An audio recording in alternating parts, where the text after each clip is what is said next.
Ils vont poser tes fleurs, tu vois. Il y en avait des belles là, mais ils sont toutes disparues. Ouais, c'est bon, excellent. En 83-84, au moment où vous étiez au mandat à la présidence de la FQCC, est-ce qu'il y a un événement qui vous a marqué davantage ou pour lequel vous êtes le plus fier? Bien, dans ces années-là, on commençait à négocier avec les employés. Les employés étaient syndiqués, alors il fallait négocier un contrat de travail. Okay. On a aussi signé un contrat de travail avec notre fameux directeur. Salut, Irma. Irma Bolduc. Et bon, c'est ce qui a pas mal donné notre orientation, mais aussi on cherchait un commanditaire principal. Okay. On avait fait déjà des démarches avec les assurances Leclerc. Ça s'en venait, mais ce n'était pas encore réglé. Alors, aujourd'hui, on a les assurances Leclerc comme vraiment un bon commanditaire. Oui, c'est ça. Oui. Être à la présidence du conseil d'administration de la FQCC, ça demande énormément de temps et on sait que c'est du bénévolat. Qu'est-ce que ça vous a apporté personnellement, ce mandat-là? Dans ces années-là, j'avais la chance, j'ai été policier, travaillé sur des relèves, mais dans ces années-là, j'ai eu la chance de travailler seulement sur semaine, puis j'avais mes fins de semaine de congé, alors j'avais plus de temps. Mais en 90, là, c'était plus le cas, j'ai retourné sur les rotations et j'ai perdu un peu le fil de poursuivre les événements. Mais quand même, ça m'a donné l'occasion de suivre les rallyes, de participer plus aux activités des régions. Oui. Parlez-moi des bateaux, vous me glissiez un mot là-dessus. Oui, en 84, c'était l'événement des grands voiliers à Québec et on en a profité pour faire notre assemblée générale au Becquet, sur la rive sud de Québec. Oui. Et on a aussi fait des démarches pour avoir un camping pour nos visiteurs à Beauport. Et évidemment, l'événement des grands voiliers, tout le monde était là, alors ça a été formidable comme spectacle. Avez-vous une anecdote ou un fait cocasse de voyage de VR? Ah, il y en a eu beaucoup, mais des choses avec les incidents avec les égouts. Mais je me rappelle d'un événement aussi, on était allé au Lac-Saint-Jean avec mon secrétaire, M. Charbonneau. Et il y avait une peur bleue de l'avion, alors j'ai été obligé de le rassurer tout au long du voyage, mais ça s'est quand même bien déroulé. Et l'accueil au Lac-Saint-Jean était formidable.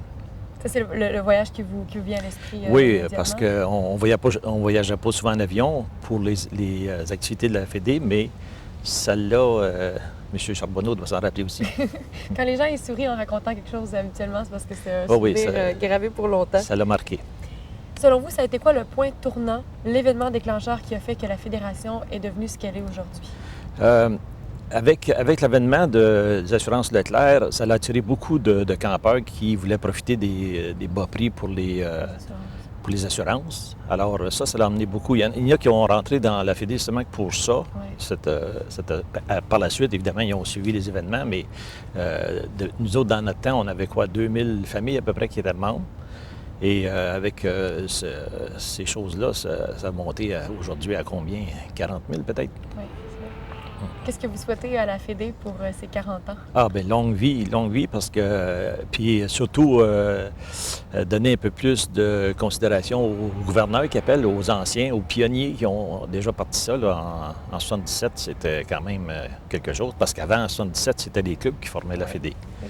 Et en 77, j'ai été un des premiers membres à signer avec la Fédération. Mais quand même, je souhaite longue vie à la Fédération parce que c'était un bon mouvement, puis c'était un mode de vie. Merci. Merci. Non, moi, j'aimerais qu'on rentre plus. Vous avez parlé tout à l'heure avec un petit sourire là, de vos égouts, dans les anecdotes. Mais je veux en avoir des anecdotes qui s'est passé, que vous avez Oui, mais quand même, c'est des événements ça, que tout le monde a vécu. Là, soit que le monsieur, le campeur, regarde, ça va, c'est des tours. La plupart des campeurs jouent des tours à leurs voisins ou à leurs amis. Des tours, il y a eu des initiations pas mal crues aussi. Quand on essaye de faire trancher un billet d'$1, dans le temps c'était d'un billet d'$1, tu essaies de faire trancher ça avec une hache par un campeur qui a les yeux bandés, puis à la place de la pièce, tu mets ses bas. Alors là quand il redevient voyant, il voit bien que... Vous faites pas ça? Non. C'est juste des rumeurs. Ah oui. Avez-vous des anecdotes par rapport aux égouts? Vous me disiez ça tout à l'heure. Bien, ça, la plupart des campeurs ont vécu ça. Là, quand tu vérifies qu'il y a quelque chose de bloqué dans ton égout, puis là, à un moment donné, ça se débloque. Alors, c'est la foire. Ça sent pas bon, évidemment. Les joies du camping. Oui, c'est les joies du camping. C'est correct pour toi, juste ce bout-là? Parfait. Et il y a une de mes belles-sœurs, une fois qu'elle a sorti avec une très belle lasagne dans ses mains, et elle a manqué la marche et la lasagne a atterri sur le gazon. Alors, c'est encore des campeurs. Mes 3 enfants font du camping, alors j'ai encore la chance de contacter, d'avoir des contacts avec des campeurs. Donc, vous collectionnez les anecdotes? Oui, encore aujourd'hui, oui.